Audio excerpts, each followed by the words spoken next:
Hello everyone, and welcome to our event this evening, the Northern Europe Investment Forum. We're going to be starting in just a few minutes. We're just going to let everyone join the room, and we're going to wait a little bit for everyone to be here.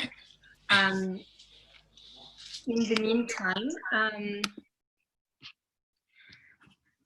we're going to start in a couple of minutes with the introduction about the Startup Club, the organizer of this event, and also our partner, CompanyCapital, who is co-hosting the event with us. And we will, of course, then move on to the main part of the evening, which are the startup pitches. So let's just wait a little bit for everyone to join in.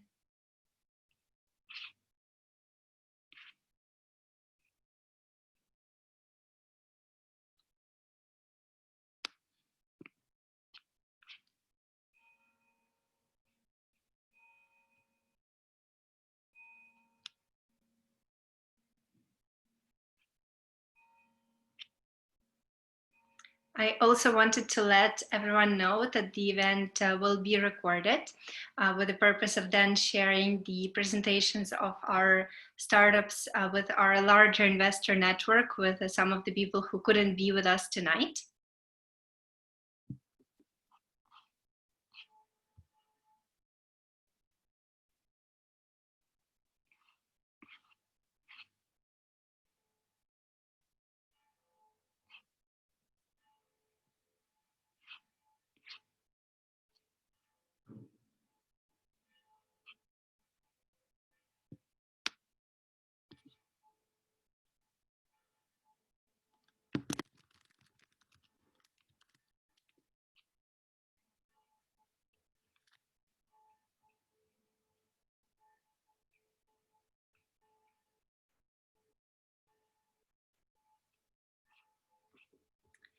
Just to begin a little bit the introduction to the event setup, as you might know, we're going to have 4 companies presenting today from Northern Europe, 4 really brilliant startups, and each of them will have a video presentation followed by 10 minutes of Q&A from you, from the audience.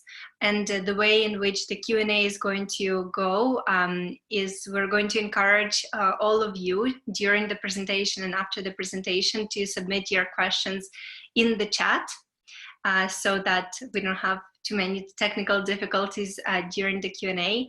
And I will be reading out all the questions that you submit from the chat, and the companies will be answering those in real time.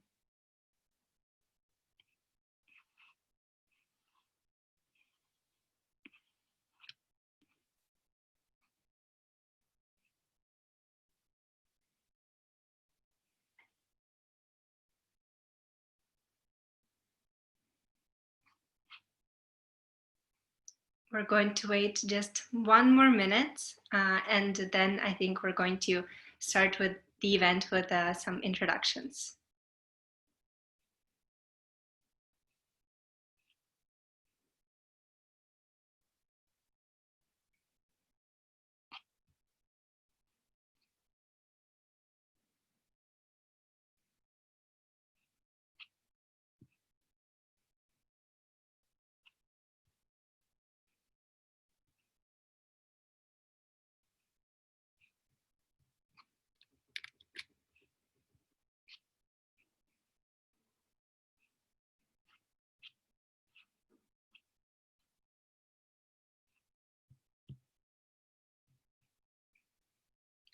All right, so I think that we can be slowly starting the event, waiting for other participants to join in.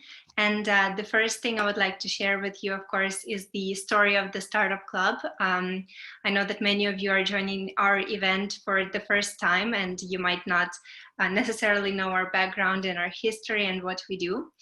So I would be really glad to introduce you a little bit more our organization.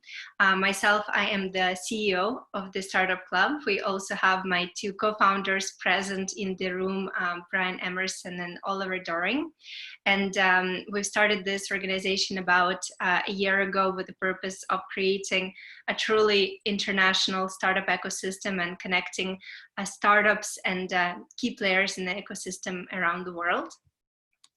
And I think in order to better introduce the company and give you a little bit better idea, I would like to show you our introductory video that gives a little bit more of scope about what we do.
So hopefully this gives you a little bit a better idea about who we are. As you can see, the Startup Club is really present in multiple countries and cities around the world. We now have activities in 15 different geographies, different countries. And we have actually, since this video was recorded in the beginning of 2020, we have expanded our international network to over 50,000 members. And we're really proud of this fast growth. And of course, we were challenged in the past couple of months by the recent crisis and inability to do events in person. But we found this really great opportunity of doing events online like this one and enabling to really connect people from around the world in this one platform. So we're really thrilled about it. And most importantly, we're really thrilled to partner with organizations like CompanyCapital, who is our official event partner for today. They are a company that, a brilliant company that helps companies in Northern Europe raise funds around the world. And we're really thrilled to have 4 of their startups represented at our event tonight. So great shout out to CompanyCapital, and maybe they could say a couple of words at the end of the event. And now I think that we are ready to move on to the most important part of the evening, which are, of course, the company presentations. Before we start, I just wanted to once again recap for those who just joined. We're going to have 4 companies, and each of them will play a video followed by 10 minutes of Q&A. And the Q&A session in particular will take place in the chat. So if you have any questions, suggestions, feedback, please feel free to write those down in the global chat, and the startups will answer those in real life during the Q&A. And I will also be sharing with all of you closer to the end of the event a link to a survey, a post-event feedback survey, which I would be really glad if all of you could take a moment to complete and give feedback to us and also to all the participant companies. So keep that in mind for the end of the event. And now I think that we are ready to begin. The first company that we're going to have is Sternula, and I'm going to first play their video, and then I'll let the founders join us in for the Q&A. So please prepare your questions in the chat.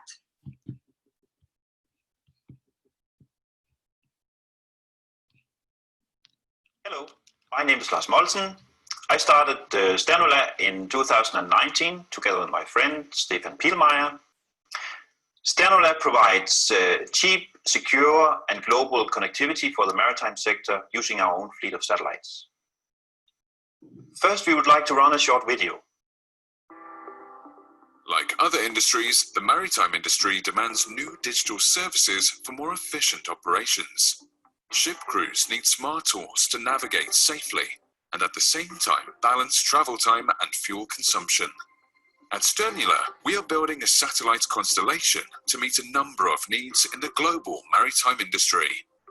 An important system used today by more than 200,000 vessels worldwide is AIS. AIS enables ships to exchange position, course, and speed over VHF radio to avoid collisions. However, because of its popularity, the AIS system is suffering from congestion and new demands to support more digital services. Sternula adds new power to AIS by introducing its successor, the new VHF data exchange system, or just VDES, using microsatellites. VDES provides 30 times the data rates of AIS. It adds two-way connectivity over satellite, and it reuses existing onboard VHF equipment. VDES enables a range of new digital services, such as distribution of maritime safety information by the local maritime authority, including weather and ice warnings, collection of data from critical onboard systems, such as the engine, and environmental monitoring from sensors on smart buoys. Sternula is the world's first commercial provider of satellite-based VDES. We are building a constellation of advanced microsatellites to be launched from 2022. If you want to learn more, get in contact through www.sternula.com. Sternula, connecting the oceans. So what value do we add? Sternula enables efficient distribution of maritime safety information to ships by the local maritime authority. This includes weather and ice forecasts and warnings. Our network also allows for continuous monitoring of onboard critical systems, such as the engine. Distress messages can also be sent, although this is more relevant in later phases of our venture. A number of interactive services can be provisioned, for example, vessel traffic service, exchange of ship positions, since AIS is still part of the system, and route planning services. The technology can also be put on smart buoys for monitoring of environmental measures. Where are we? Sternula is based in Aalborg, Denmark, which is a new space R&D hub. Stefan and I got the idea of starting the company in 2019, and it was established as a private limited company in July 19. In reality, we started working as a company in February 2020 after having secured around $3 million of soft money for developing the first satellite. Right now, we are seeking investors for the technical and commercial setup before full operations after the satellite launch in 2022. So why are we here? We want to improve the operational efficiency of shipping, reduce costs of energy consumption, and increase the level of safety at sea. Since we are just one player in the VDES ecosystem, we are already collaborating through the international standardization body IALA with equipment providers such as Saab and Kongsberg, maritime authorities all over the world, where some of the most active are US and Korea, but of course we are very close with the Danish Maritime Authority. We have also started to have talks with service providers such as MAN Energy Solutions, part of the German Volkswagen Group. Our ambition is to become a global leader in satellite-based VDES. We were first to announce our plans, and we're still the only commercial VDES satellite operator announced. We believe that VDES will be a digital revolution in the maritime industry, especially because of the satellite element. We think that with a very low cost, it's likely that we can have 500,000 vessels connected over VDES by 2028. Our customers. Our primary target is the Maritime Authority. A number of maritime authorities have participated in the standardization of VDES, and they really do not have any good alternative. Ship owners and service providers have other options such as using satellite-based internet, but we offer something which is much cheaper and secure by design. So how do we get there? Our satellite launch roadmap looks like this, where we plan to launch one satellite in 2022, another 4 in 2024, then 16 in 2026, and finally 40 satellites in 2028. So what about the competitive situation? We do not have known direct competitors yet on satellite-based VDES, so we need to look at who could become such direct competitors and who offers alternative solutions for the same demands. However, we have some sharp edges. VDES is very secure. It is not internet, so it's not possible to establish an IP connection, and therefore it's not possible for a hacker to penetrate sensitive systems on board. VDES is very cheap to install and to use. By upgrading your existing AIS transceiver to VDES, you will be able to get all the free services by the maritime authorities. A key advantage is that VDES is an approved global standard. Key figures from our 10-year budget are shown here at the bottom. This assumes that we will be able to sign with 4 new maritime authority customers every year from 2022, based on the satellite launch roadmap shown earlier. For this budget, we need $25 million in total. Right now, in round 1, we are seeking 2.5 million before launching the first satellite. And now to our team. I'm a Dane and I hold a master's degree in computer science. I worked all my career in software and telecom R&D. Since 2003, I've been working mostly in my own companies. My role in the company is strategy, fundraising, and sales. Stefan is German and holds an engineering degree in electronics. A very important asset for the company is that Stefan is the acting chairman of the YALAS working group on VDES. Thanks for your time, and do not hesitate to contact me if you want to be part of our exciting venture.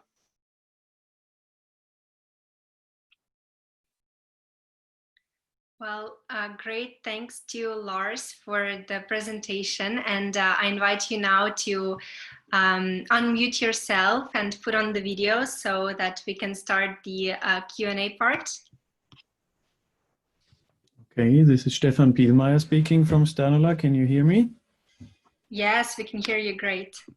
Great. Shall we check if camera, or shall we check if Lars is also online? I should be, if you can hear me.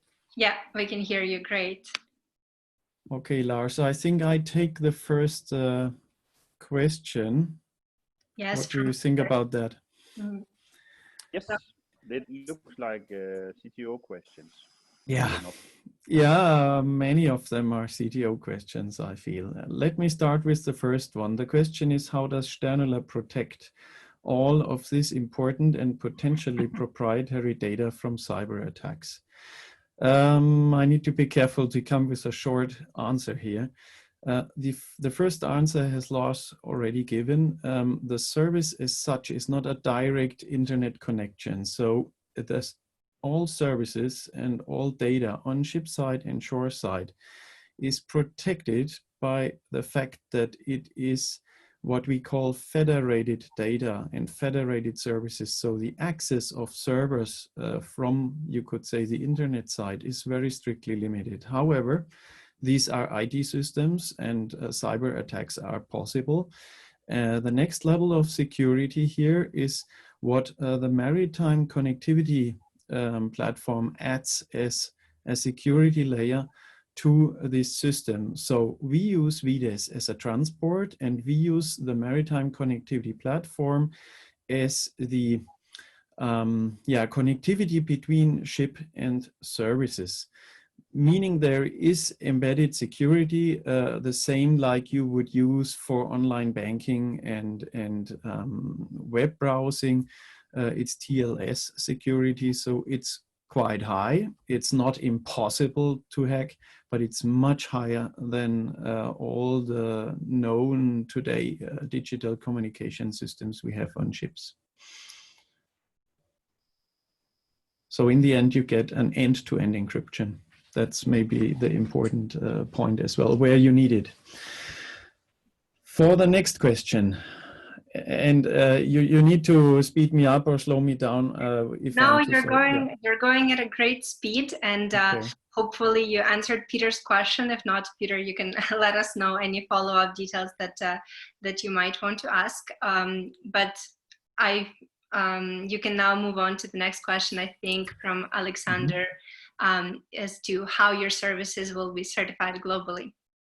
Yeah, certification is a multi-step approach here. The first answer here would be that the services themselves are coming from authorities in the start, and we are transporting the services. That means if the Danish Maritime Institute is delivering an ice chart service, we don't have to certify it. It's the Danish the Danish Meteorological Institute making the ice charts. They have to certify the service. However, you might also ask, how do we certify that the technical system works? And you have ship equipment. The ship equipment will be certified by notified bodies that will test the equipment according to IEC test standards. And while we sit here, these test standards are already written.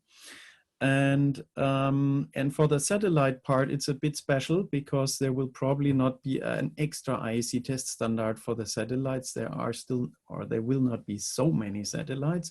So this is an IoT question, an interoperability testing, like you know from mobile infrastructure, where it's our responsibility to test that the equipment that the ship owners can buy will be cooperative with the network we provide. So there might also be services that we provide. For example, some specific service to help a company to monitor their equipment out on the ships. This certification, I think, will mainly be driven by the classification authorities, or not authorities is the wrong word, classification companies. It's like the big insurance companies that you have insuring the ships, and they will probably be involved in this. However, as you can hear, I'm not 100% sure on that yet. This is also maybe a little bit longer out in the future. Thank you so much for your answer. Hopefully, yes. That targets well the question. I think that next we could move on to the questions concerned a little bit more with finances. I think we have two questions about it. One, exactly if you could recap once again your funding needs and the timing, and also the payback period of your project. Yeah. So the plan that was presented in my presentation sort of indicates that that the exit strategy would be to do an IPO or something, do an exit around 8, 9, 10 years. But we have a couple of alternative plans where the payback could be already after 5 to 6 years. Yeah. So and the risks, there's a high number of especially commercial risks. We started out with sort of quite some certainty on the commercial side, because IMO has presented many of the services that we are targeting as demands from the industry, and they are documented in the IMO e-navigation strategy.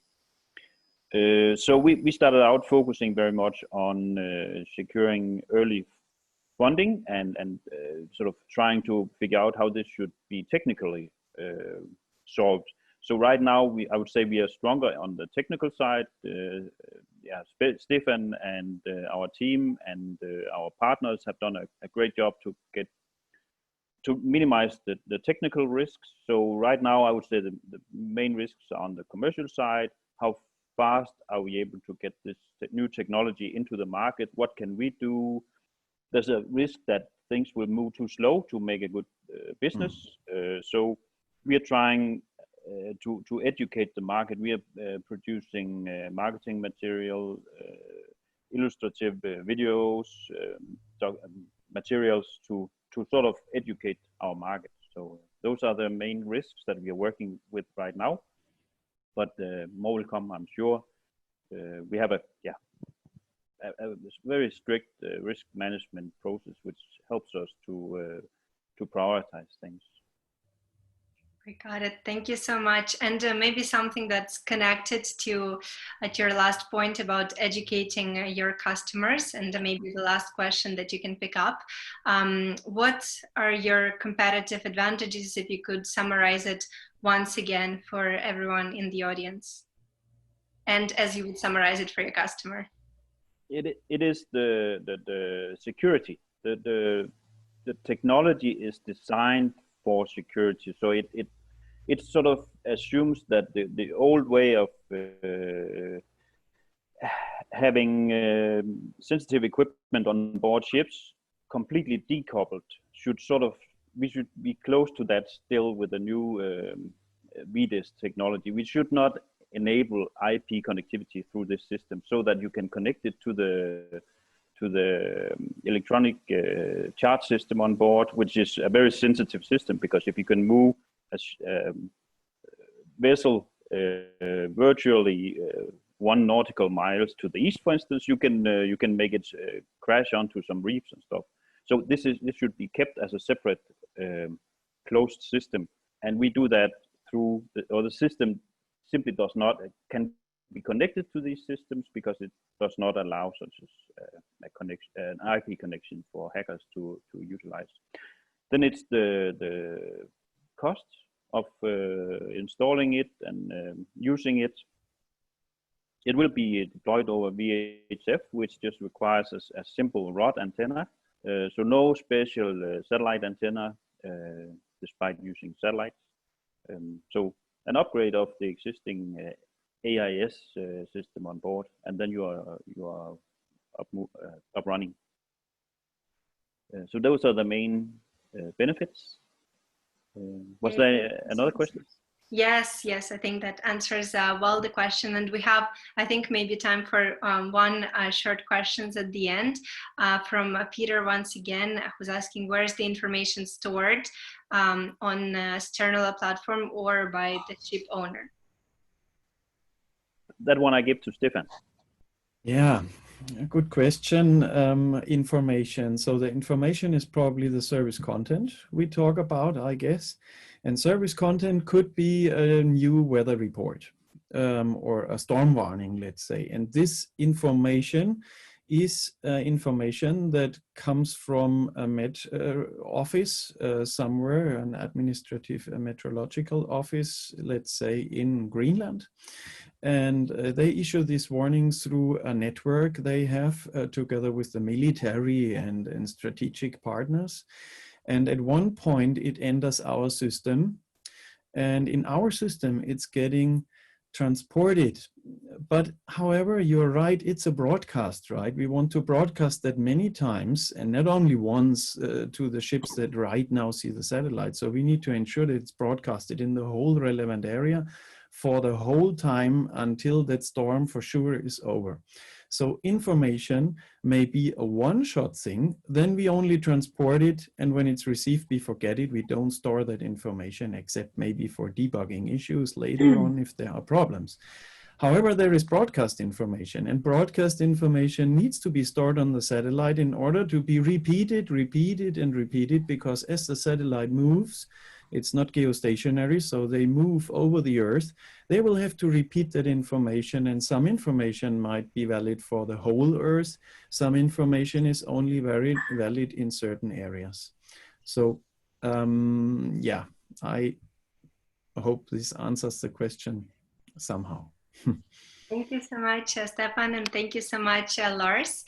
I think that concludes your part of the Q&A, but of course, any further questions that investors might have, I will forward them to you following the event, and I'll be obviously happy to connect any of the investors if you have more particular or detailed questions. So please kindly reach out to me. And thank you so much, and congratulations on your participation. All right, thank you. Thank you for the interest. So great first presentation and great first Q&A. Thank you everyone for your insightful questions, and I hope we can keep it up for the rest of the session. And now I would like to present you the second company of the evening, which is Resen Waves. Thank you for joining our business presentation of the Smart Ocean Power Buoy.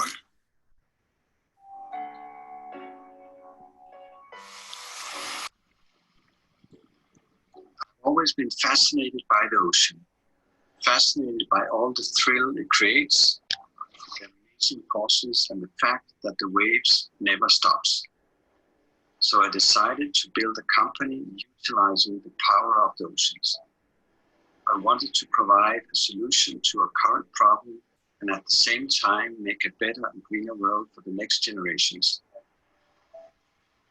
I hope you will join us on our journey.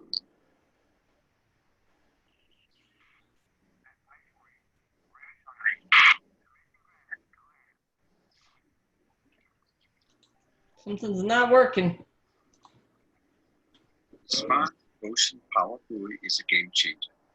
Small, simple, and low weight, and it simply produces power from the waves. The buoy is put in the water. The mooring line is then attached to the seabed with a sand screw or a heavy block. The buoy is then switched on, and it automatically tightens the mooring line, and the buoy is now in operation. When the waves either pushes the buoy sideways or lifts it up and down, the drum at the center of the floating buoy is rotated forth and back and generates electricity. The generated power is transmitted through the armored cable to the seabed, where it can power either instruments or devices placed on the seabed. The data collected from the instruments or devices on the seabed are then sent back to the buoy via a fiber optic cable inside the mooring line, and the data is now ready to be transmitted by satellite to your local data network. Besides powering instruments and devices, the Smart Ocean Power Buoy can also be used to power small islands, replacing diesel generators. The Smart Ocean Buoy is a unique plug-and-play solution, simply creating electricity from the waves. This new wave energy technology is simple, cost-effective, and low weight. And it has taken us 6 years with our bright engineering team to develop this product. If you want to join our effort in providing clean, sustainable energy in the sea, making a better and greener world, please spread the word to your network in the maritime industries or among small islands around the world. We are the first company in the world to develop, produce, and sell plug-and-play offshore power buoy solutions, which provides instant global data access to underwater measurements. We enable our customers to monitor time-critical events underwater. This could be a gas blowout or an earthquake, which causes a tsunami. The systems are low weight and easy to install, and we provide a full service to our customers. Our headquarters, sales, R&D, and manufacturing is located in Denmark. We already have registered companies in Texas and in the UK. We have a strong patent coverage in all major markets in the world, and from day one until now, we have invested $5 million US, and we have sold the first system to Hong Kong. The world market for our first product is global, green, and extends into many new applications. The interesting thing is that even the traditional oil and gas industry can cut costs by streamlining the operation with our solutions. As an example, expensive ship operation with crews are on their way out with our solutions. The core of our business is based on renewable energy and sustainability in everything we do. On the 17 UN World Goals, we score high on clean water, clean energy, and life underwater. Our goal is to be a global preferred supplier of wave power buoys and build a strong base for high growth by scaling the buoys for new and bigger sustainability markets. The market is big and the numbers of new applications is growing all the time for green and sustainable solutions. As an example, the application of AUVs, the so-called underwater vehicles, saves a ship plus crew, which costs more than $100,000 US per day. We charge the AUV underwater and handle the mission data that is necessary to control the AUVs underwater. A good example of how new green solutions streamlines operation and saves money. Our goal is to have sales offices in Texas, Denmark, and Aberdeen, and start with direct global sales to build a close relationship with our customers worldwide. We only have one competitor in the world called Ocean Power Technology. They are NASDAQ registered in New York, and they have so far raised $150 million. The OPT buoy weighs 8 tons as opposed to our half a ton buoy and costs more than 10 times more than our solution. Our system is low weight, easy to install, and very cost effective. Our team has a long experience in underwater technology, which is the key to success. We also know who are our future customers. Our financial goals are to make a profit in 2023 and build up an organization for growth.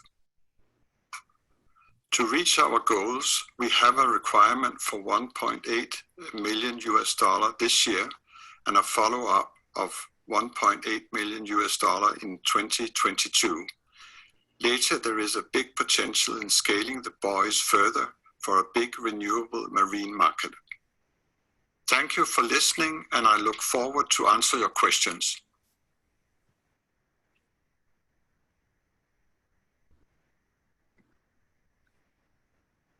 Well, definitely great. Thanks for the presentation, and I invite you now to connect and unmute yourself and say hello to everyone. Yes, hello.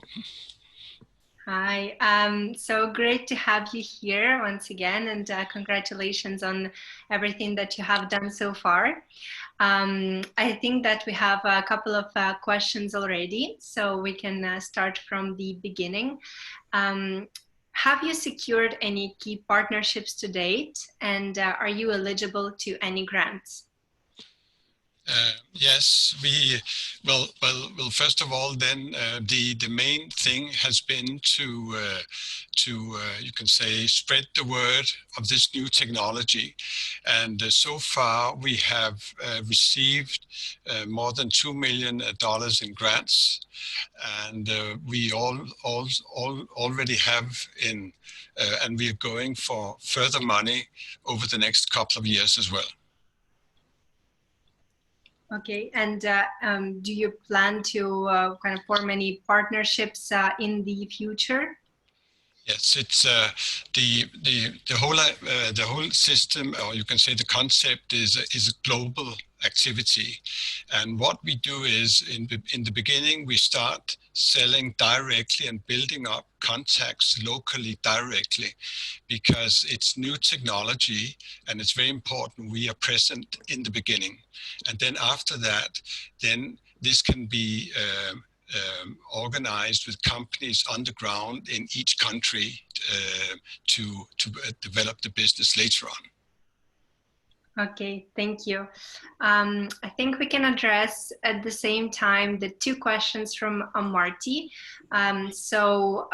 Concerning investment, first of all, the investment that you had, where did it come from? Did China invest in this project? And also going forward, what is the use of the funds of the 1.8 million that you're raising now? The purpose of the funds is basically to build up the organization and develop the business. That's number one. And so far, the investment has been comes out of the Scandinavian area and also the UK. So it's partly a European activity. And what we have sold in Hong Kong, that was only a commercial sales. It was not.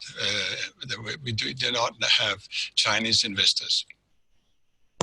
Okay, thank you so much. And Could you maybe go into a little bit more detail into the use of funds? You say for development of the business, will that go into R&D? Will it go into production or expanding the team? So we could know a little bit more in depth.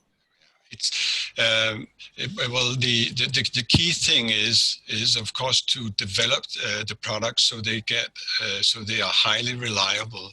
So building the engineering team is important. Then Q&A is important, and also build up sales. So we build up a normal company structure, and that's the main purpose of the funding. Okay, got it. I think the next question we have is from Alexander. How will you protect the investment? How do you ensure that the money that investors are putting in will be well protected from the risks?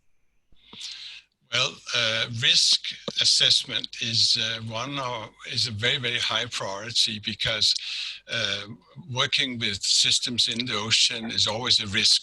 But what we have already done is over the last 6-7 years, we have invested the money in literally de-risking the project. Of course, there can be hiccups along the route, but because we have a very strong engineering team, then I'm pretty sure we'll also solve that. So risk is it's a way we are thinking how to control that all the time. Okay, thank you so much. And I think we have a question related to risks, more connected to the product. Is there a risk of collisions? And if so, what are the risks of collisions with other vessels? And how do you mitigate those? Yeah. The buoys mainly used for data communication with instruments on the sea, they are fairly low weight. They weigh about 450 kilos.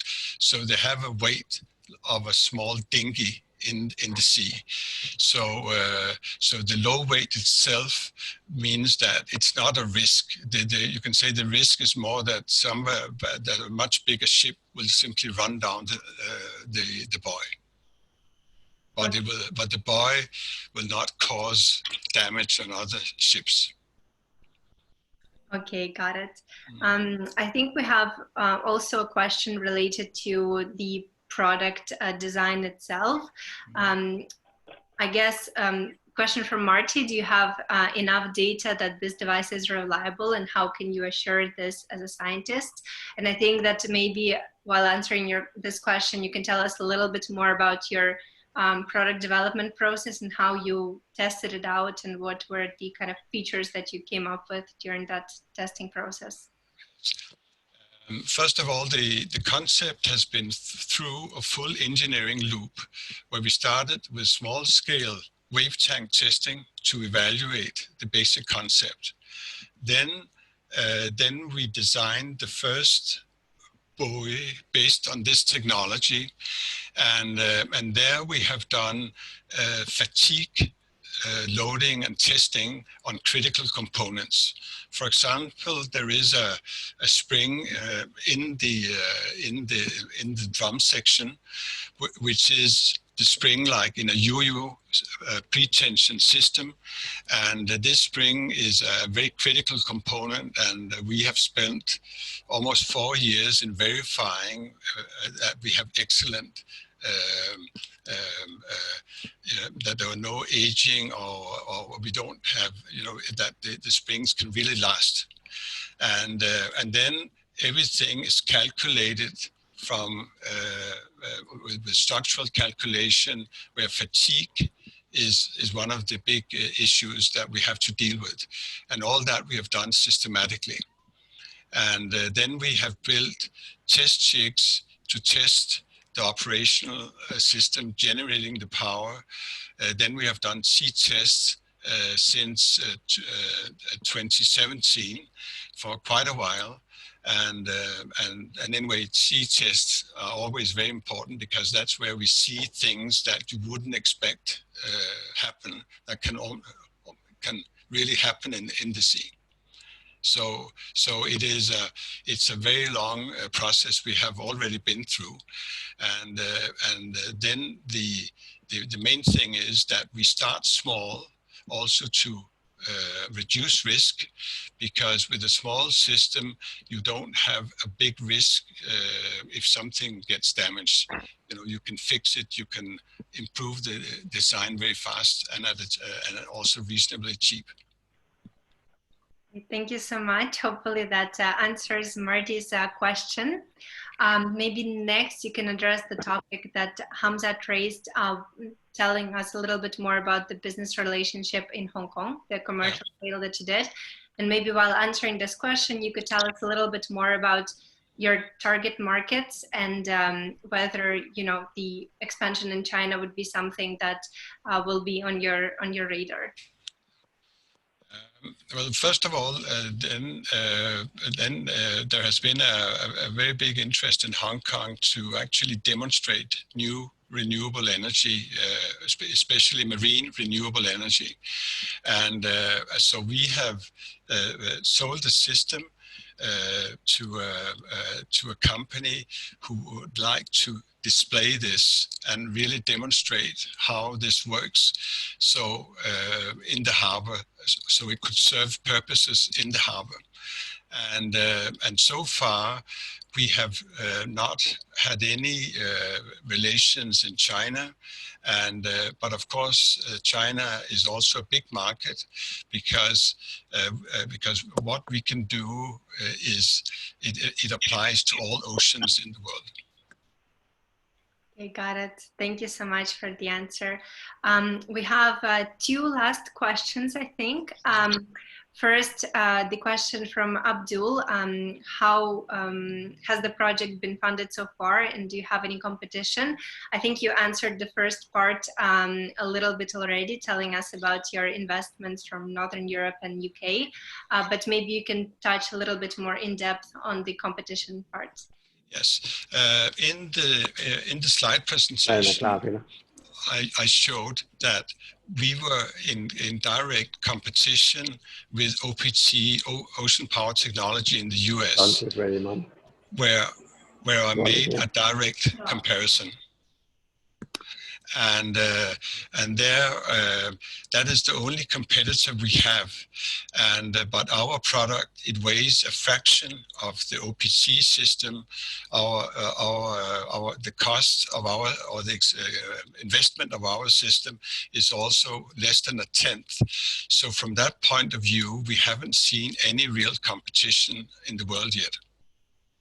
Okay, got it. Thank you so much. And the last question from Alexander, moving back a little bit to the product development part. How many tests have you already made with the product? Well, first of all, we have done extensive dry testing, and there, especially fatigue testing of this so-called spring, which is very, very critical. And this we have done over roughly 4 years. Then we have done sea trials over the last 3 years. So that is pretty extensive. Okay, and what is kind of your roadmap to the final product development now? What are the steps you need to complete to have it fully done? The product is already ready now, but then we have to optimize our manufacturing processes. We also have to set up tools and machinery so we can cost effectively manufacture the systems. So that is the next step. And then later on, in a couple of years, then we will go for a system which is bigger. Every time we double the size of the buoy, then the power goes up roughly 10 times. So it's a very big step in power. And so that will be the next step, also inside the funding. Okay, well, Thank you so much for your detailed answers, and thank you everyone for the questions. I think if any other investors have more questions to ask you, they can still write it in the chat, and I will forward them to you after our call. So I think this concludes your Q&A session, and thank you so much, and congratulations on your great participation. Thank you. Thank you so much. So once again, thank you everyone who asked the question. We look forward to receiving more of them for the next presenting companies. And on that note, I would like to introduce our next presenter, which is Innovosens. Hello, good afternoon, everybody. The last presentation, I believe, and I hope I'll not bore you enough and try to keep it active. We are Innovosens. We are a team of people who believe in creating value-based solutions, both for the society. I am the CEO and founder of Innovosens AB, and we are developing SMASH, sweat metabolite analysis for sports and health. This is my father. I lost him in the year 2006, and the cause of his death was diagnosed to be type 2 diabetes. It is painful to see somebody go through extreme pain and not being able to do anything at all. It all began with his amputation with the finger, and it slowly progressed towards the left limb, and it went on and on. We wished and hoped for a better personalized medicine, but nothing was available. And now it's my turn. I'm diagnosed type 2 some time ago. That made me curious to understand what's causing my insulin resistance, and how is my disease progressing, how are my lipids and proteins and carbohydrates working in my body, because I believe that glucose measurement is just a reaction to hundreds of chemistries. More than 90% of the total diabetic population are type 2, and 50% of them do not even realize they're type 2 because they do not have any pain or any other symptoms to tell them that they're early diabetic or type 2, unlike an arthritis patient who would have pain in some form. People are suffering due to lack of individualized and personalized medicine, and I think it's time to realize that type 2 diabetics would need comprehensive analysis of multiple parameters in order to understand the pathophysiology of each one of them. Each individual is different, so is the pathophysiology, and we have to find solutions to create better personalized medicines. We at Innovosens understand the need for individualized medicine, and we are using IoT and wearable tech as a means to solve this problem. I'm proud to introduce you to a solution called SMASH. This is underlying magic. SMASH is wearable, SMASH is pain-free, SMASH is multi-parametric, SMASH is a continuous monitoring device, SMASH comprises of a body-worn hardware and an app, and SMASH is a sweat sensor. The 3-layered sensor that you're seeing here comprises of the first layer with the electrodes and chemistries on it, and the second layer is the actual microfluidic sensor, which can collect sweat, measure multiple parameters, and replenish the sweat once the measurements are taken. The sensor can be worn on any part of the body, and it's connected to a little Bluetooth-enabled PC board, which will then transmit the signals to the app. Together with the hardware, we are also developing an AI-based app where we are trying to study the various multiple parameters and different permutations and combinations, like glucose, ketones, lactate, in relation to diet, medication, and exercise, which can help us understand the pathophysiology and help us create a personalized medicine for type 2 diabetes, which will, in the end, help the consequences in the prevention and postponement of consequences of hyper and hypoglycemia in the long run. This is a patent situation. We have recently filed a PCT for this unique way of collecting sweat, measuring multiple parameters, and replenishing the sweat once the measurements are taken. And we also have a couple of other patents on their way. We got into this because the market opportunity for this invention or the technology is immense. These are the numbers that are being spent by different parts of the world in trying to treat their early diabetic patients and type 2 diabetic patients due to lack of personalized medicine. And these numbers are expected to rise by another 30 to 50% in the coming years. And we plan to capture at least 1% of this market share in the coming years. This is a competitive landscape. On x-axis, I'm representing the trend which is moving from traditional glucose monitoring towards the tools to self-manage diabetes. In the left quadrant over here, these are some companies, which are usually used by type 2 diabetes. They do not have any better medicine other than using the pricking devices, and they cannot create any personalized medicine. So, they're not yet there. And on this quadrant, I'm trying to represent some app companies which are really doing good in the market today. They can bring in some amount of value to the patients if they're trying to upload the glucose values, the food intake, the medication they take and everything. With all the due respect to these companies, they're still lagging behind. They cannot create, a comprehensive analysis, or they cannot help us understand the pathophysiology of a diabetic patient. And those companies up above are trying to move towards the trend of multi-parametric measurements. But still, they also are behind. And they cannot help us understand the pathophysiology again, like these companies.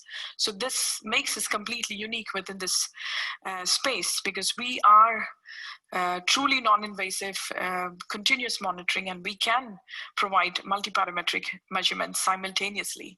In addition to the device, we also have an app which can make a comprehensive analysis of various multiple parameters. So we believe that we can create a massive impact, not only within the fields of diabetes management, but also within the fields of health and wellness tech. Our business model is B2B. Through attraction, we have discovered that our sensors could also be useful for athletes who would need continuous monitoring of multiple parameters, especially lactate. That would help them achieve the peak performances. And, we are targeting our minimum viable product, or, the so-called beachhead towards athletes as a strategy for us to get the first revenues and first customers while we're trying to get the diabetic device clinically approved. So we will do a combination of licensing and direct selling. And for direct selling, we will adapt, the subscription model, where we will begin the sales with €250, which includes the device, a pack of sensors, and, the app subscription. And then we will start subsequently charging for sensors and the app. Now, you might be thinking, why are we the right team to do this? We are the right team to do this because we understand the competitive landscape quite well.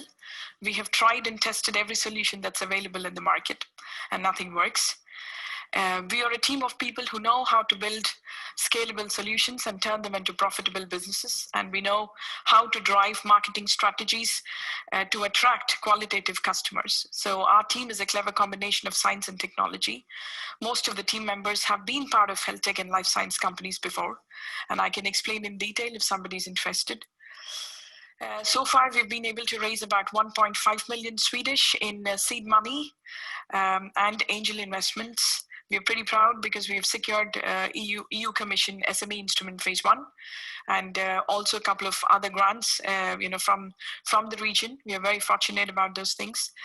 And we use this money to develop the first versions of app, sensors and electronics, and we are proud to announce that we have successfully completed a couple of rounds of bench testing, and we also finished our first pilot study during the month of May, which gave us substantial results within the wellness and fitness tech, the non-regulated application areas, and we've been able to secure 80 to 85% of accuracy levels, and we are quite proud of it. And after this, as a team, we brainstormed and decided to do something with what we already have at hand. And then, it was the non-invasive lactate sensor, which was more interesting to all of us. And we started discussing with some of these potential partners who could be interested in, using our sensors for their health wearables. And these are some of the partners who fell in love literally with our sensors. And they said, yes, this is amazing. And we would love to, sign the licensing deal if the sensors work like you claim. So now we are trying to produce the first set of sensors so that they can test and give us a licensing option. So, this is a big milestone achieved for us, but obviously we have a journey to do there. Now we are trying to raise about 5 million or €500,000 to give us a little marketing push to scale the team, to develop the first set of industrial prototypes, validate them, and launch our MVP. And we are working with a clear strategic ambition towards an exit. Once we launch the MVP, we will take the device to the diabetic clinical approval process. And upon the achievement of CE and FDA, we will progress towards the exit, either through an IPO or a trade sale or a merger or an acquisition. We promise you that we will change the way people think about type 2 diabetes and personalized medicine. We will revolutionize the wearable tech and health tech market with a unique solution. We have a pain, we have a great solution. We have a team and we have a traction. If you'd like to help us and join us in this mission of transforming the lives of millions of diabetic patients, invest in Innovosens. Thank you.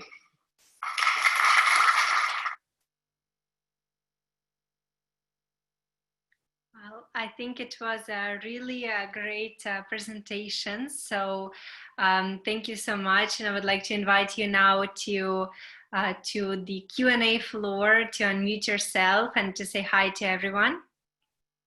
Hello. Good afternoon. Yes, hello. We can hear you and see you well. So first of all, once again, thank you for your presentation. That was really impressive. So congratulations on everything. Now we can move to the Q&A part, I think. And one of the first questions we have is, what are the chances of false negatives and how is your business mitigating this possibility, false positives? False negatives or false positives? I'm trying to understand this question. Chances of false negatives. I mean, is it related to the technical stuff? I mean, the comparison, the values, or what exactly does it mean by technology itself to the testing part? Yeah, the testing part. Yeah, that's what I thought. Yeah, I mean, we did the correlations. We did a couple of rounds of bench testing, and we also did the pilots. Through the pilots, we have actually compared our sensors with a bunch of available devices like Accuchecks and Roche Diagnostics, where we measured both the glucose and lactate values, and we were able to achieve up to 70 to 80% of accuracy. Meaning if the regular machine or the device would give about 10 millimoles, our sensors would give about 7 to 8 millimoles in correlations. So that's the kind of accuracy we have been able to achieve. And we are typically targeting the early diabetics, so which does not require 100% correlation. But when we get there, when we do a proper clinical validation, as we go on with more funding, then we should be able to target the more acute patients. Okay, got it. Thank you. Hopefully that answers the question. And next one we have from Alexander. I think it's two-part questions. Actually, we have 3 questions from Alexander, so maybe you can go through them one by one. The first one, how will you make the market introduction? Yeah, I mean, we have strategized. I mean, we have identified the the lowest hanging fruits, and then we have been approaching some nutritional app companies. They found us and we found some, and we initially will piggyback right on them, meaning we will do a sort of licensing deal with some of these companies, and then that's how we will begin. I mean, we are not going to straight away jump into direct selling. We will start with some sort of corporate selling and some sort of B2B selling, where we will license the sensors and then slowly think of getting into the market. Okay, got it. Thank you so much for your answer. Next question from the Alexander is, what is the TRL of your system? Yeah, we are somewhere in between TRL 7 and TRL 8. Yeah, I mean, I think which is like, a validated prototype. And now we are working on the form factor, testing more and more of the form factor, both the sensors and the form factor in the live setting. And then we should be able to, develop the first bunch of industrial prototypes. That's exactly what we are using, the little funding what we have secured now. And then once that is done, we will slowly get the sensors and the devices out into the market in the form of first bunch of paid pilots. I hope that answers your question. Yes, let's hope. Alexander, let us know if you have any follow-ups to this. I think that there's last question from Alexander. Do you have any special permissions from the authorities to produce and make sales of your product? I mean, authorities in the sense, are you talking in terms, I mean, I need more clarity on this question. Is it the regulatory approvals that you're talking about? If that is the case, yes, we are working on the CE and FDA approval within wellness, before we could get the medical device approved. We will be launching the product within wellness and fitness. So we are working on those certifications at this point in time. And I'm hoping that this question relates more sort of regulatory approval. I mean, if not, please clarify and I can answer the question. And so how will the product differ between the medical purpose and wellness purpose? The product is more or less the same thing. I mean, with not a lot of changes. Maybe for medical devices, I mean, we might have to, go for a stringent clinical validation. And for wellness, the norms are not that stringent, which makes our life a lot easier, both for CE and FDA. That's the basic difference. Okay, got it. Thank you so much. I think we can move on to a question from Peter, who's saying that direct sales require significant company-focused organization and resources. How will you be able to support this?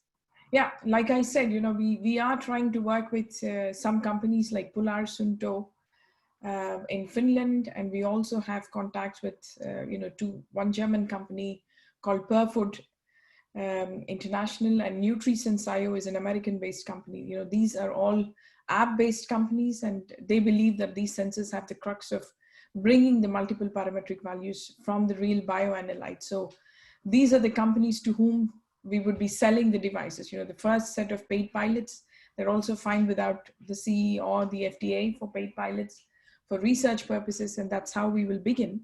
And once that is done, we will slowly progress towards the medical device. Thank you so much for the answer. We have the next question from Abdul, who wants to learn a little bit more about testing. How many tests have you done until now? And how do you secure that the device will not malfunction during the use? Yes, this is exactly what we are doing. We are testing. I mean, we are running about 10 to 15 tests per week. This is exactly what we are testing, both the form factor and the sensors. Our biggest issue is the clogging of sweat into the chambers. That has been the issue so far. And I mean, the testing would answer all the questions, and we have been able to progress. I mean, we did the testing last year where we said, we needed to change the materials to make the sensors last long. And the other issue was the sensors were chipping off when we put them into the electronics, and then the signals were not right. I mean, we sort of worked out on all of those issues now, and the sensors are more stable. The enzyme stays longer.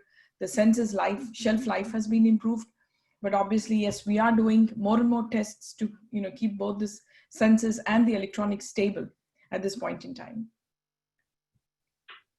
Okay. We are not seeing a lot of malfunctioning after the little fixtures we have done. But of course, yes, I mean, the industrial prototyping is on its way, and that's what we are working on. Okay, thank you so much for the answer. I think I have one more question in which concerns the marketing to both wellness and the medical sphere, and especially the competition. How do you see yourself differentiating in those two quite different domains? Yes, definitely. I mean, we are unique in terms of competition. I mean, there's nobody else in the market who's doing a similar kind of medical algorithm where we're trying to analyze the various bioanalytes in different permutations and combinations and trying to say if the glucose value is X and if the ketones value is something else and lactate is something else, what could this combination mean to the patient and to the end user? So this is absolutely useful for both segments, both wellness and also the medical device.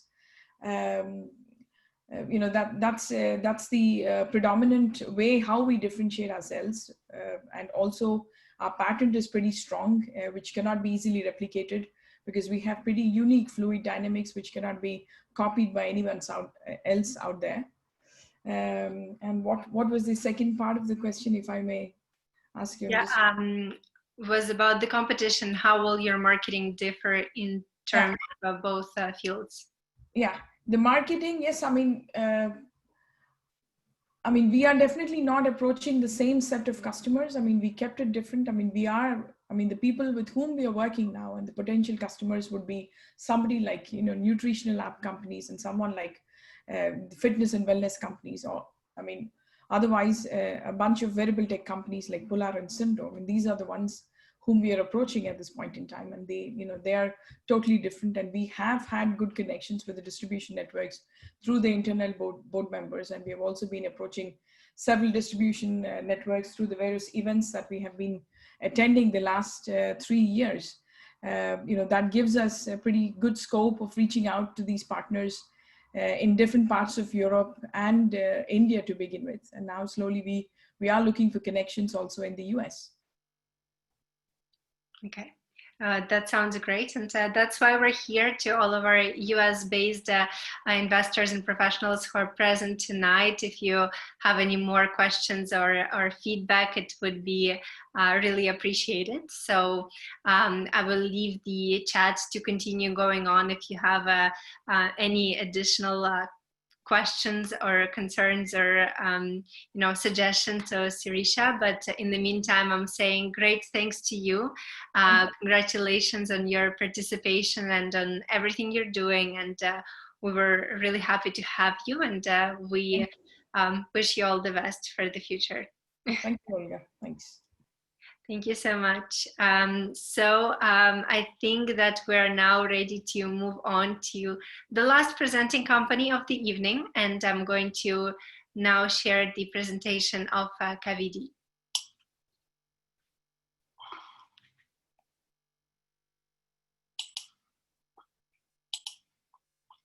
Hello, my name is John Reisky. I'm the CEO of Cavidi, a Swedish-based diagnostic supplier with a focus on infectious disease and viruses. We're a spin-off of Uppsala University, experts in virus pandemics with over 30 years of virus diagnostic experience. Our beta product, which is a manual assay, has been delivered in over 25 countries. We support the UN Sustainable Development Goals, number 3, health and well-being, and number 10, reduced inequalities. We're ISO certified to 13485, which is covering design and manufacturing of medical devices. Virus monitoring is what we do. Our team is mission-driven to make virus monitoring accessible to contain pandemics past, present, and future. Here we have a picture of the HIV containment chain as an example. It requires that you have global policies in place, drug access, and then you monitor patients to make sure the drugs are doing their job. That is, that the viral load is maintained at a level below which people are no longer infectious to others. COVID-19 changes everything. Global disruption on an unprecedented scale, a pandemic which will likely become endemic, that is, planet-wide. Vaccines will take time, and then we'll need to triage the patients as they get them. Testing on a massive scale is needed. Infectious disease market has likely doubled, if not tripled. And ZIVA, the product you see on the right, our distributed near-patient, fit-for-purpose test platform, is ideally suited to address the pandemic. Cavidi's proposed contribution is a quantitative monitoring and measuring of the virus versus a qualitative yes/no answer. We use a highly sensitive detection system, which is the best available on the market. The global need for testing will be in the billions. We can, with ZIVA, improve existing COVID-19 virus detection, monitoring, and deployment. ZIVA is a decentralized diagnostic that can be delivered anywhere. It's fully automated load and walk-away system, which is designed for low complexity settings. The graphical user interface is simple for training and ease of use. It can run over 200 tests per day, and the system is future-proof because it has flexibility built in for new virus tests to be developed. There's no need for clean rooms and no need for expert lab technicians. So what are the steps remaining for COVID-19 development of a clinical test product? We're 80% complete by using the HIV viral load system we developed with ZIVA. The hardware and software are ready for CE mark. The ELISA testing system that we will set up will only need to optimize the chemistry and a few software scripts. We will then have a research use only product that can be used for clinical data collection on sites in the US and Europe, allowing us to submit an FDA filing by the end of this year, 2020. When it comes to use cases, first we'll take on board customers in the traditional professional segment, in particular those that would help us in addressing acute testing for hospital, healthcare providers, and first responders. Use case number 2 would be distributed diagnostics. Here we target pharmacies and universities and schools, and of course companies that want to do testing either themselves or through third parties like occupational health companies. Turning to the opportunity and the revenue projections, this area chart shows the magnitude of the COVID-19 business case. 7.5 billion people globally will need to do testing on a regular basis. The US alone is estimated to be 4 billion tests per year. This represents 4 times the HIV viral load business case, which you see as the orange band at the bottom of the chart. Total sales for COVID-19 will peak at 160 million in 2024.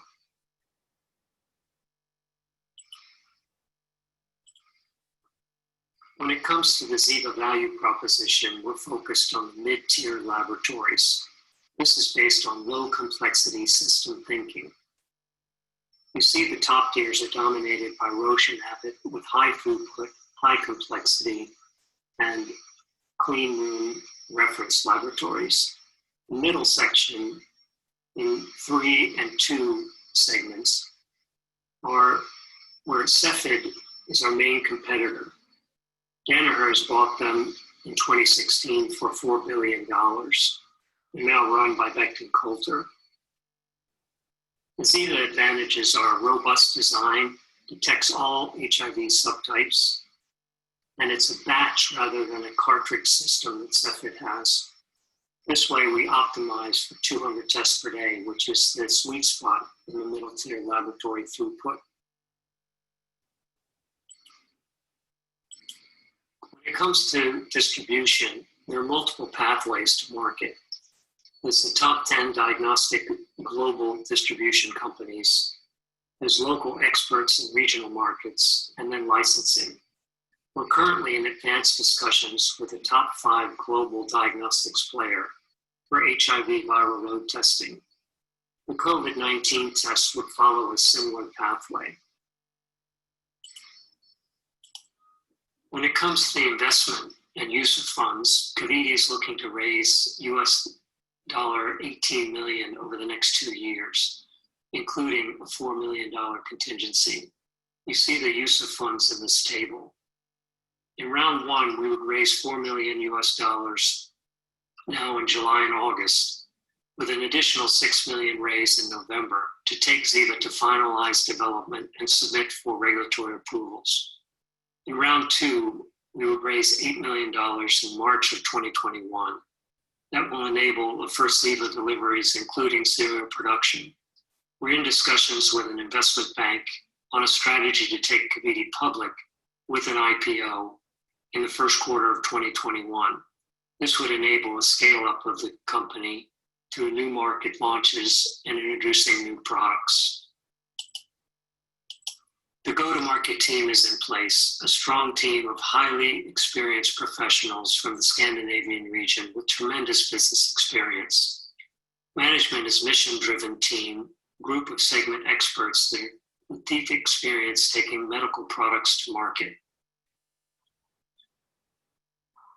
With that, I'd like to thank you for your time and invite you to contact me if you have any questions.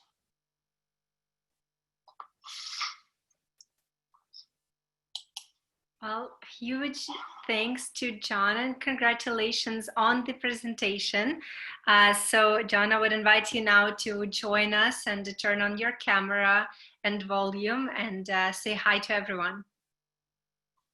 Hello, everybody. Thanks for joining. Hi, we're absolutely thrilled to have you here. And I think we're now ready for our Q&A session. So the first one that we have is from Alessandro. How does your company differentiate itself from the competition? So what is the competition field that you have? And do you have any patents?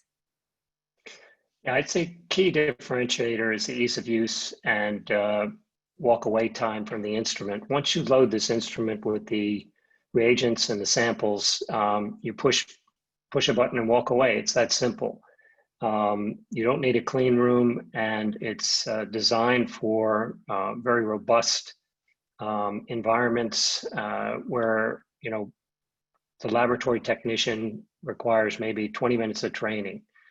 So from that perspective, it's, I would say, ease of use. And the second part of the question was, sorry. About patents. Do you have any patents in place so far? Yeah, we have over 100 international patents granted in 5 patent families around retrovirus testing. That's primarily in the area of HIV. However, now as we move into COVID, we're looking at other opportunities and markers which we could use, which would allow us to patent not only system, but software and chemistry elements within ZIVA for COVID-19. Okay, so if I understand correctly, with every new test that you're adding, the technology will have to change and adapt, and you would have a new patent for it. Not necessarily everyone. We're using an ELISA-based chemistry component for the COVID-19 testing, which will test for both the virus and antibodies. So to see if a patient has been or is exposed currently and symptomatic with the virus at the time, as well as checking for antibodies later as they develop a few weeks into the illness. So this gives us a broad coverage of COVID-19 testing needs. Okay, thank you so much for the answer. I think next question we have, could you elaborate on any collaborations you have in place to run the COVID-19 testing? Yeah, we work currently with very large companies such as Tecan in Switzerland for the instrument hardware and parts of the software. We also work with Thermo Fisher for about 50% of our chemistry needs on the assay kits themselves. We have collaborations with Amersham and Boehringer Ingelheim in terms of chemistry and components, as well as consumables. We've got 2 very interesting companies we've started collaborating with now on COVID-19. One is Bioporto in Denmark, a publicly traded company, and they are developing a rapid test with their proprietary technology, and will be supplying us with antigens and antibodies from that rapid test. We will then take that and scale it up for a lab-based, fully automated version of that test, which allows both virus and antibody testing. The other company is Capitainer, who does a quantitative dried blood spot. And we're looking at testing patients in their own homes using a drop of blood from a finger stick. And this capillary draw would then be put into a card, a proprietary card, which will be optimized for our system and allow you to send the card into the lab and get a result within, say, 24 hours, reported back on an app that the consumer could download. This would have to go through a healthcare system, more than likely, especially in the US with FDA requirements. You would have to go through a healthcare provider who could talk you through the outcome of the test. Okay, thank you so much. I think the next question we have from Peter, has USA NIH or CDC expressed interest in the product? We have some US interest based on one state that we're working with for the Department of Health in that state. That would be our beachhead in terms of entering the US. But we also have a national laboratory company who has expressed interest in evaluating the first systems as they're available towards the end of the year, in which case we would be in multiple labs across the US in a, I would say, a tier 1 laboratory, national laboratory system. Okay, got it. Thank you so much. So next question we have is from Alan, and he's asking, his question contains several parts. So I'm going to walk you through some of them first. How long does it take to process the test, and how much does it cost to produce the test, including the reagents? Okay. The time to result, since it's a batch system, we can run up to 90 tests in a run. And each run takes approximately 2 hours. That will be optimized, and we're looking at adding a larger, instead of a 96 well plate, a 384 well plate, which will give us 4 times the throughput. But so if you calculate a couple of hours per run for something on the yield of about 90 tests, that's the throughput. Okay, got it.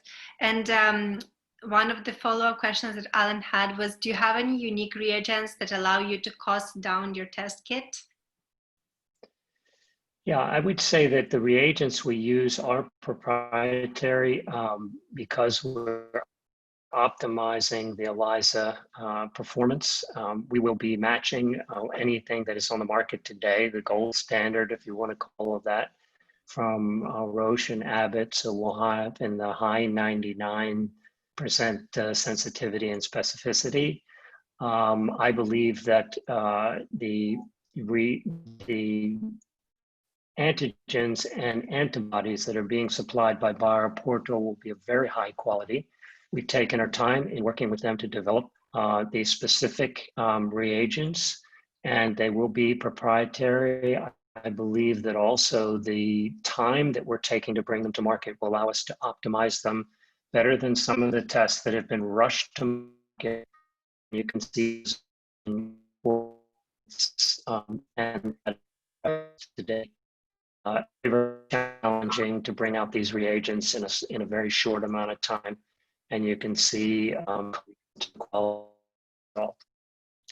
John, I think we were losing you for a second.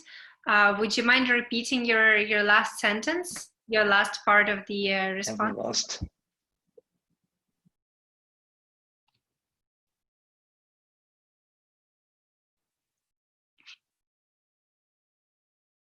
John, are you still with us? I think John had a small technical issue, so let's... Yeah, I'm back again. Perfect, perfect. So would you mind repeating the last part of your answer? Because I'm afraid we didn't hear it too well. Sure. So the antibody-antigen pairs that are coming from BioPortal will be proprietary. They're developed over a very specific, I would say, program towards COVID-19, and we're taking our time to get it right to make sure that those are going to perform with in the market to the gold standards that currently exist in terms of accuracy and precision. And I believe that coming to market a little bit later rather than rushing to market gives you a chance to bring out a higher quality test and perhaps have better outcomes in the testing protocols. Okay, well, thank you so much for the detailed answers. I'm inviting everyone, if you have another question to ask to John, please let us know in the chat.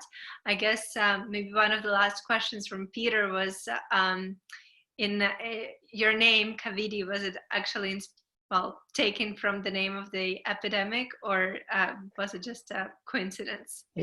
It actually stands for Cancer and Virus Diagnostics. We have a sister company that was spun out with cancer diagnostics, and we held on to the virus part, so we focus on viruses today. However, viruses are now being used in next generation therapy development, in CAR T therapy, so we will be back in the cancer area very soon. Okay, got you. Well, thank you so much for your participation and for your answers to all the questions.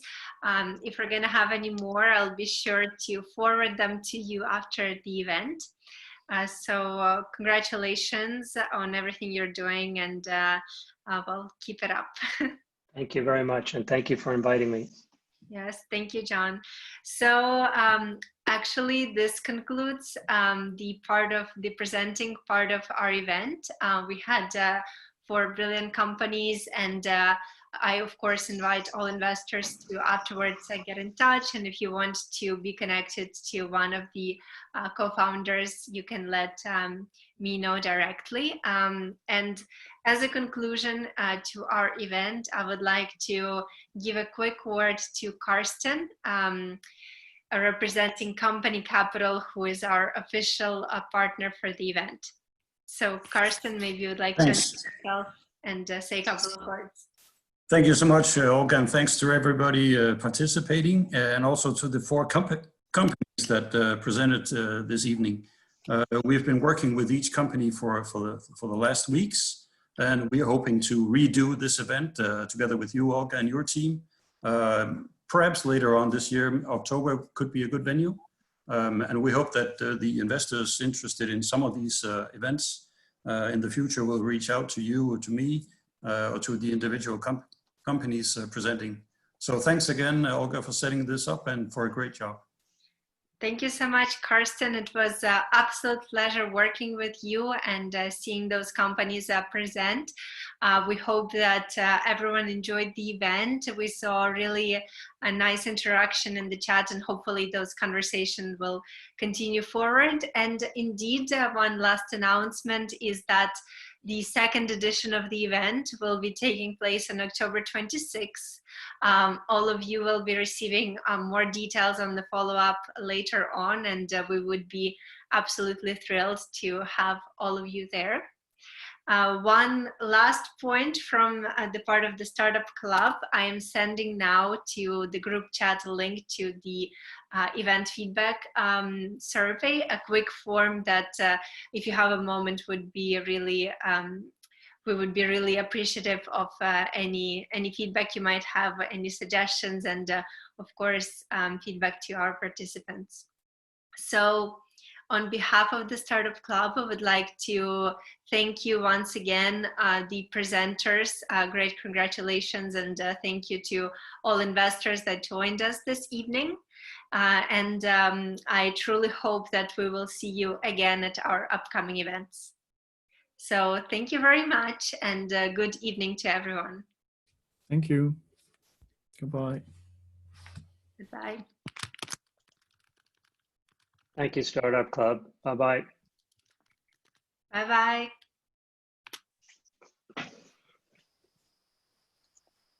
Bye-bye, Olga. Bye. Bye.